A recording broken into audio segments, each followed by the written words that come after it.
Hello বন্ধুরা, কেমন আছো তোমরা সবাই? আশা করি তোমরা সবাই খুব ভালো আছো, আমরাও ভালো আছি। গত ব্লগে তোমরা দেখছিলা যে আমরা দীঘায় পড়ছি। পরদিন সকাল হইতেই আমরা ঘোরা শুরু হয়ে গেল গা। সেই যে টমটম আছে আমরা বান্ধা টমটম, যেটা করে আমরা যতবারই দীঘায় যাই তারে নিয়েই ঘুরি, তো তারে নিয়ে সকাল সকাল বাইরে গেছি প্রায় ধরো 5:30।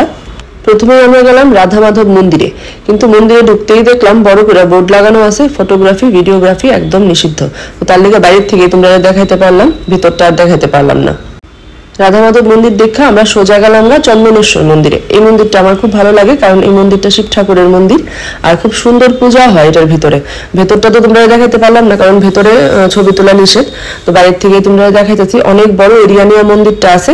আর এই মন্দিরের সব থেকে যেটা বেস্ট পার্ট আমার লাগে, এই যে বড় একটা জলাশয় আছে, এখানে তুমি পা ভিজা ইচ্ছে করলে স্নান টানও করতে পারো। আর জলটা খুব সুন্দর, একদম পরিষ্কার।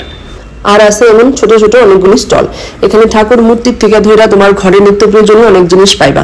আমি যখন চন্দন কিনছিলাম গতবার যখন গেছিলাম, তখন এই বছর কিছু কিনছি না, বেশ ভালোই পড়ছে চন্দনগুলা। তো তোমরা সুবিধা মতো কিনতে পারো। তারপরে আমরা বাইরে গেলাম আমাদের নেক্সট ডেস্টিনেশনের উদ্দেশ্যে। আমাদের পরের ডেস্টিনেশন হইতেছে বিচিত্রপুর। নামটা শুনলেই কি ভীষণ ভালো লাগতেছে, জায়গাটাও ভীষণ সুন্দর। বিচিত্রপুর ঢোকার পথে মনে হলো ভীষণ খিদা লাগছে, কারণ সকালবেলা একটু চা খাইছিলাম, আর কিছু খাইছি না। তো এখানে ম্যাগি খাইলাম, আর ম্যাডাম কইতেছে ম্যাগির সঙ্গে মুড়ি আর ঘুগনি খাইবো। কারি জানি খাইতে দেখছে, এই জিনিসটা তো আমাদের এখানে চলে না, আমরা তো খাইছি না কোনোদিন। তো কইতেছে আমি ম্যাগিও খামো মুড়ি ঘুগনিও খামো। তো এই মহিলার মুড়ি ঘুগনিও দিলাম। এদিকে দেখো আবার কতগুলো সৈন্য সামন্ত আয়া পড়ছে। তো আমার কন্যা আবার অ্যানিমাল লাভার, তো তারাও একটু খাবার দিতেছে, আবার ভয়ও পায়। কাছে আয়া পড়লে দূরে ঢিল দিয়ে দিতেছে খাবারটা, যাতে দূরে জায়গা তারা কাছে আয়া পড়লে আবার ভয় পাইতেছে। এবারে খাওয়া খাদ্যের সাইরা এই যে সৈন্য সামন্ত তারা সবাই টাটা করে আমরা বাইরে গেলাম এই ধরো টাটা করতেছে। এবার আমরা যাবো বিচিত্রপুরে।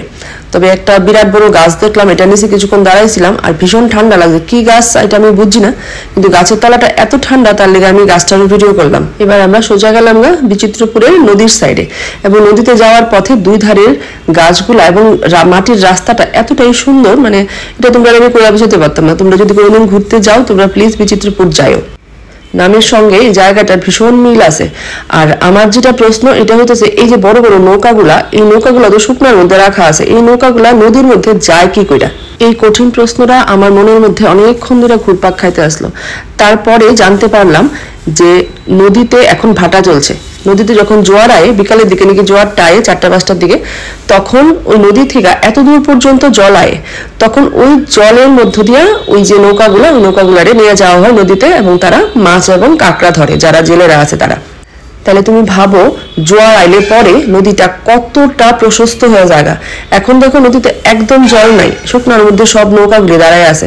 কিন্তু ঠিক যখন বিকাল 4টা-4:30 বাজবো, তখনই নাকি জল পুরা একদম মানে প্রায় 1 কিলোমিটারের মতো ছড়ায় জায়গা। আর আরেকটা সুন্দর জিনিস যেটা তোমরা আমি দেখানোর খুব চেষ্টা করতেছি, এটা হচ্ছে লাল কাঁকড়া। এখানে প্রচুর লাল কাঁকড়া দেখছি। আর মানুষের পায়ের শব্দ পাইলেই টুক করে গর্তের মধ্যে ঢুকা থাকা। বহু কষ্ট করে তোমরা লেগে কয়েকটা ভিডিও আমি করছি।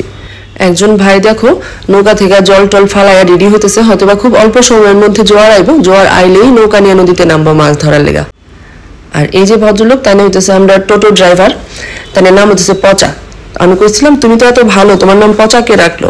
বললো আর ম্যাডাম করেন না, আমার বাবা ছোটবেলা থেকে পচা পচা ডাকতে ডাকতে বড় হয়ে আমার নাম পচাই পড়ে গেছে। তো এই পচা ভাই খুব কষ্ট করে একটা কাঁকড়া ধরছে আমরা দেখানোর লেগা। এই দেখো একটা লাল কাঁকড়া। তারপরে পচাই আমরা কইলো যে এই দেখেন আস্তে আস্তে করে জোয়ারের জল কিন্তু ঢুকতেছে। আমি চেষ্টা করতেছি তোমরা দেখানোর। এই দেখো নদীর জল আস্তে আস্তে করে কিন্তু ঢুকতেছে। মানে আর ধরো আমরা তখন 2টা বা 2:30 বাজে আমরা যখন বিচিত্রপুরে আসছিলাম, হয়তোবা আর ঘন্টাখানেকের মধ্যেই এই দুই ধার একদম জলে পরিপূর্ণ হয়ে যাবো। আর আমি কাঁকড়া দেখা পাগল হয়ে গেলাম তোমরাও দেখাই, আমি যেহেতু দেখছি তোমরাও আমি দেখামু। তো কাদা নর্দমা যেখানেই পাইতেছি দৌড়ায় যাইতেছি কাঁকড়া দেখার লেগা। আর এই কাঁকড়া গুলা যেই আমার পায়ের শব্দ পায় টুক করে করতে ঢুকা জায়গা। এই দেখো কেমন কিলকিল করে হাঁটতেছে। আর কিছুক্ষণ পরেই কিন্তু এইসব জায়গা পুরো জলের নিচে যাবো আর খুব সুন্দর লাগবে তখন দেখতে। যদিও আমরা তখন দাঁড়াতে পারতাম না, কারণ বিচিত্রপুরের এই জায়গাটা একদম নির্জন, আর লাইট টাইট একদম কিছু নাই। এই জায়গাটা দিনের বেলাতেই ঘোরা যায়, রাত্রেবেলা আসা যায় না। তো তার লেগে আমরা এখান থেকে যামগা। ওই মানে জোয়ারটা তোমরা আমি দেখাইতে পারতাম না। তো কাঁকড়াগুলা দেখাইতেছি, তোমরা দেখো আর তোমরা কেমন লাগছে আমার জানাইও। আর দুই ধারে যে গাছগুলো আছে এই গাছগুলোর মধ্যে এটারে আমি ভাবছিলাম লজ্জাবতী গাছ, আর এত বড় লজ্জাবতী গাছ এটাও আবার আমার সন্দেহ হয়েছে। অ্যাকচুয়ালি এটা লজ্জাবতী না, তবে কি গাছ আমি বুঝতে পারছি না, তোমরা যদি জানো আমরা জানাও। তো এখন আমরা বিচিত্রপুর থেকে আবার যেতেছি আবার। এবারে আমরা কই যাবো এটা তোমরা আমি নেক্সট ব্লগে দেখাবো, পরবর্তী ব্লগ খুব তাড়াতাড়ি আইবো। ততক্ষণ তোমরা সবাই খুব ভালো থেকো, সুস্থ থেকো, টাটা।